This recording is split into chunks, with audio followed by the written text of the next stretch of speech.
স্বস্তিকা মুখোপাধ্যায় বরাবরই চর্চায় থাকেন, সে তার কাজের জন্য হোক বা ব্যক্তিগত জীবন। সম্প্রতি তিনি বললেন ৬,০০০ জনকে প্রেম বিতরণ করতে চান নায়িকা। ব্যাপার কি? আসলে নায়িকা জানিয়েছেন ৬বার তিনি সম্পর্কে জড়িয়েছেন। তার এই মন্তব্য ঘিরে এক শ্রেণীর মানুষ নানা চর্চা শুরু করেছিলেন। তাদের সেই চর্চাকে ব্যঙ্গ করেই নিউজ 18 বাংলাকে দেওয়া এক সাক্ষাৎকারে এই কথা বলেন স্বস্তিকা।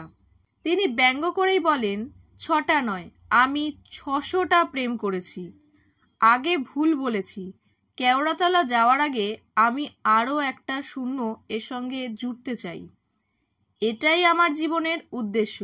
আমার জীবন, যদি আমার মনে হয় যে আমি ৬,০০০ জন মানুষকে ভালোবাসা জ্ঞাপন করব, তাহলে বেশ করব।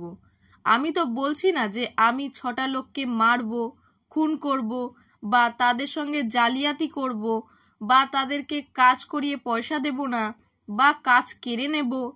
আমাদের আশেপাশে সমাজে তো এগুলোই হচ্ছে। প্রেম করব, তাতেও মানুষের সমস্যা।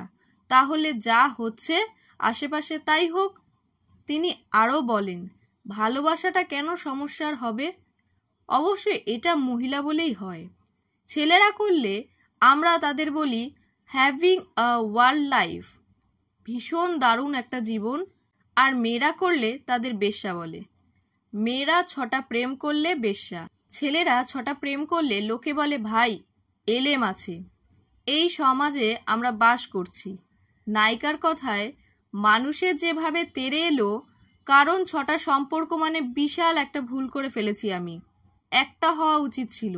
আমরা সবাই সাধু। আমার একটা সম্পর্ক হওয়া উচিত ছিল। জন্মে যার সঙ্গে প্রেম, তার সঙ্গেই বিয়ে হওয়া উচিত ছিল। তার সঙ্গেই বাকি জীবনটা বাঁচা উচিত ছিল। আমি করতে পারিনি, আমার তো একটা বড় ভুল।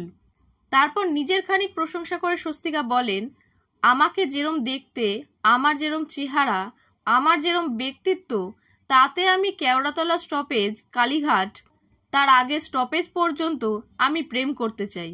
প্রচুর মানুষকে ভালোবাসতে চাই। অনেক ভালোবাসা দেওয়ার আছে, আমি তা দিতে চাই। লিফলেটের মতো বিলি করতে চাই।